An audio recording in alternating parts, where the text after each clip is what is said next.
Hello, everyone. Matt Somberg, partner and co-founder of Gottfried and Somberg Wealth Management. I hope you're doing well. Hope you've had a great holiday season. Here we are now in January 2024. So wanted to take a few minutes to sort of review 2023 in the markets and look ahead to what's in store for us here in 2024. First, let's do a bit of a recap. All right. 2023 in hindsight was a terrific year for markets. Many of the fears that investors had coming into the year, fear of a recession, fear of a hard landing, fear of the Fed continuing to just raise rates and raise rates. So many of those fears just didn't happen, right? And so when we look back now at what did happen this year, it wound up being a terrific year for investments. So the S&P for the year was up 26%. The NASDAQ, led by some of the Magnificent Seven names, up 44%. Stocks around the world up around 15%, and the bond market had a nice run in the last couple months of the year to finish up 5.5%. So these returns certainly look terrific, but what 2023 was a big recovery year after a very poor 2022. And since we're dealing with percentages, in 2022, the S&P lost 18, the NASDAQ lost 32, international lost 16, and bonds lost 13. So certainly a nice recovery year and welcomed, not totally unexpected. But for those who have been long-term investors, markets are almost back, and in some instances are back to their highs at the end of 2021, and other indices are not quite back to their highs at the end of 2021. In terms of sort of longer term expectations, one of the things that we would talk about in 2022 when markets were declining is sort of the pattern of balanced portfolios. In theory, sort of going up, a 60-40 portfolio going up sort of 3 out of 4 years or 4 out of 5 years historically. And obviously each economic cycle is a little bit different. But if we go back 20 years and we go back to say 2003, the market's been down, or a balanced portfolio rather, has been down 4 times in the last 20 years, which sort of corresponds to markets going up 3 out of 4 or 4 out of 5 type years. So the 2022 decline was painful. It was not fun, but to see a recovery year in 2023 does fall into pattern with historically what happens after balanced portfolios have down years. In terms of 2023, is definitely an interesting year in terms of where the returns came from. Most of our videos, we've mentioned something along the lines of the Magnificent Seven or the Elite Eight. But really interesting in terms of how the returns fell this year. So the S&P 500 for the year did 26.3%, which is terrific. But 7 companies, NVIDIA, Apple, Microsoft, Google, Meta, which is Facebook, Amazon, and Tesla, those 7 companies basically comprised 16% out of the 26% return. The other 493 companies in the S&P, if you own the other 493 in the index, you would have returned only 9.9%. In fact, is the index itself did about 26%. 37% of the companies in the S&P 500 did better than 26%, but 73% of the companies within the S&P 500 actually fell below that average rate of return of 26. So it was a good year overall for the index. So why did markets do so well, and why is there sort of continued optimism going into 2024? A number of reasons. First, back in 2022, the biggest pain point was inflation. Right? The summer of 2022, the year-over-year increase in the consumer price index was over 9%. By summer 2023, that same year-over-year increase was closer to 3%. So really remarkable in a year's time to see the year-over-year inflation rate come down. Now, this doesn't mean we don't have inflation anymore. We still have inflation, but it means the rise of inflation or the increase of inflation from one year to the next has subsided and has really come down to much more normal levels. Other reasons for optimism: the unemployment rate. Unemployment in this country is very low. A lot of people obviously took themselves out of the job market during COVID. They retired or decided just not to go back to work. But from a historical level, the labor market is quite strong. Employers know that when they're looking for labor. Those who are looking for jobs know that there's plenty of opportunities out there. So a lot of optimism as our labor market or the unemployment rate sits around 4%. In addition to that, just the economy in general is strong. Third quarter gross domestic product here in the United States was nearly 5%, 4.9%. That's the highest it's been since 2021, right? So the Federal Reserve used the tools that they could to try to slow the economy down, but not slow it too much. That was raising interest rates. Obviously, there's other influences on our economy beyond just what the Fed does, right? What Congress does has an impact on our economy. Supply chain issues sort of working themselves out after COVID has an impact on our economy. In general, commodity prices has an impact on our economy. Like there's lots of things that impact our economy.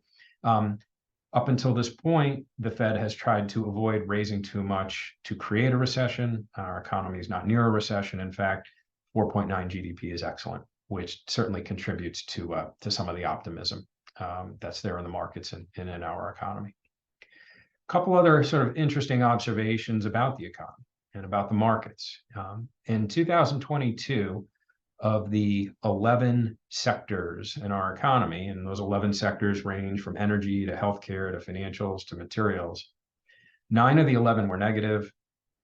The 10th, utilities, was barely positive. And really the only market sector that was positive in terms of markets in 2022 is energy. And that's in part because we had such high inflation. Commodity prices were high. Taking a look back now at 2023 and what happened last year, it's almost a flip-flop. 9 of the 11 were positive. Utilities and energy, which were really the two best performers in 2022, were the two worst performers in 2023. That's not uncommon. That's sort of the cyclical nature of how markets work and how sectors work. So a lot of optimism across the board there. Those that did the best in 2022 became the worst in 2023. And certainly technology, communications, and consumer discretionary, that's where the Magnificent Seven tend to lie. So that experienced the best returns this year. Interest rates. I've mentioned it a few times, and there's no question that what's happened with interest rates or what may happen with interest rates has had the biggest influence, not just on our economy, but on markets, right? 2022, the Fed aggressively raising interest rates to try to slow the economy down, and stocks and bonds across the board go lower. 2023, the Fed raises rates for the first 6 months of the year.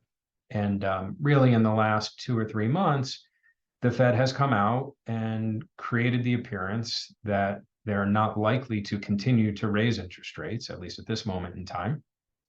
And Jerome Powell, and some of his most recent remarks, has alluded to the fact that the Fed may be cutting interest rates next year.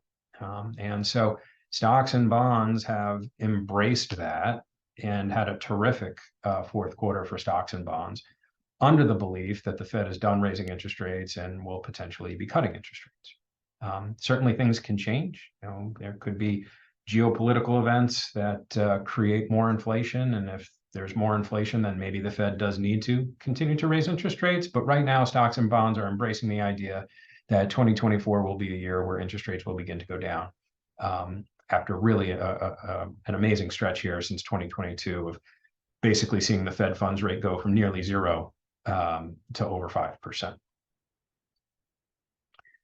Other aspects related to interest rates, now that we're living in this higher interest rate environment, riskless investments are really paying very attractive yields. Money market yield, at least the one that we're currently using with Fidelity, is over 5.2 or is at 5.2%. We can go out right now and buy a 1-year government treasury bill for 4.8%. And the 6-month is paying 5.2. What you'll notice is that longer term bonds, the 1-year, the 2-year, the 10-year, are paying less than the money market fund or a 3-month treasury bill. And that's obviously the market's way of telling us that the market believes that the Fed will be reducing interest rates in the future. So that being said, this is the highest interest rates have been going back to 2007. And for treasury bills and money market funds and other short-term instruments, there's terrific interest to be earned at the moment from a historical standpoint.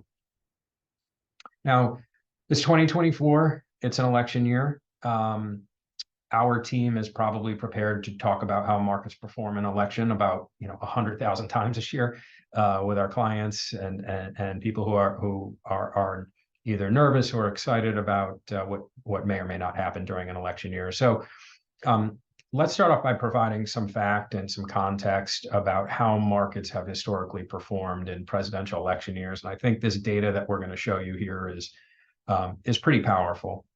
So the S&P 500 has been around since the 1920s in this slide. And what this slide does is it tracks the S&P 500's performance during the 24 election years that we've had going back to 1928.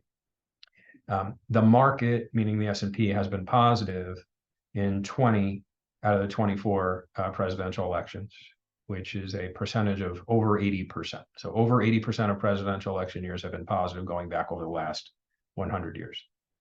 In general, the S&P 500 historically tends to average around 10%. If we look at what the S&P 500 has averaged during presidential election years going back to 1928, it's averaged 12%, which tells us that in theory, during presidential election years, the market tends to do a little bit better than it does on average. We currently have a president from the Democratic Party. And when we look historically at how markets have performed during presidential years, when we've had a Democrat incumbent, the data is as follows. When we've had a Democratic president and he has been either reelected or the winner was from the same party, from the Democratic Party, the markets over time have averaged around 15%. And when we've had a Democratic president and the winner of the presidential election was from the Republican Party, the markets over time have averaged about 13%. So whether it's 13% or 15% when you have a Democrat incumbent, both of those are significantly better than the 10% typical average return from the S&P 500. Now, obviously, each election is different, and the economy at the time of each presidential election is different. But if we look at historical data, whether it's Republicans or Democrats being elected, when we have a Democrat as the incumbent, the market has done much better than average. If we take a look at the data, there's a few things that sort of stand out here. In 2008, when President Obama was elected for the first time, our economy at that point was doing very poor. And one person does not just come into office, snap their fingers, and fix the overall economy the next day. So if we look at historically how presidential election years have done, if we were to take out the 2008 Obama election, the historical performance during election years would be even better. Like that's a big outlier when we take a look at the data here. So whomever is elected, if they were elected today, they'd be inheriting economic data that's somewhat optimistic in terms of the unemployment rate being low, in terms of the Fed sort of putting it out there that they're considering cutting interest rates next year. Inflation has come down from where it's been in the past, although we've had significant inflation over the last 2 or 3 years, but the rate of inflation is coming down. So whomever is elected next is probably walking into an economy that at the moment is doing pretty well. And as we look ahead to sort of the 2024 markets, we're pretty optimistic about it. Now, for those who are supportive of one party versus the next, and for those who may believe that markets only perform one way under one party versus another way with another party, which is not true. This slide is pretty powerful. So this is basically a $10,000 investment in the S&P 500 back in the 40s, and just letting it go, just letting that $10,000 stay invested, irrespective of who the president is and which party they come from. And you can see that the black line here, that investment today is worth $3 million, as opposed to the red line or the blue line, which is only investing in the S&P when the party that they support, whether that be the Democratic Party or the Republican Party, is in office. So the theme here clearly is history has shown us to stay invested irrespective of who the president is or what party they may be representing at that time. So again, in hindsight, it's been a really good year. The lesson, of course, is stay invested through good years and bad years are usually followed by quite good ones. We're excited to sort of see how this year plays out, whether it's the Fed cutting rates or the economy continuing to grow or just sort of digesting some of the news related to politics in this country as the year evolves. So we thank you as we are incredibly appreciative of the trust and the confidence that you place in our firm, and thank you for letting us navigate you through 2023, and we're excited to 2024. We'll be back in touch again with another video in a few weeks. And as always, if you have any questions, please don't hesitate to reach out to myself or the advisor in the firm that you communicate with the most. Thanks very much, and we'll talk to you soon.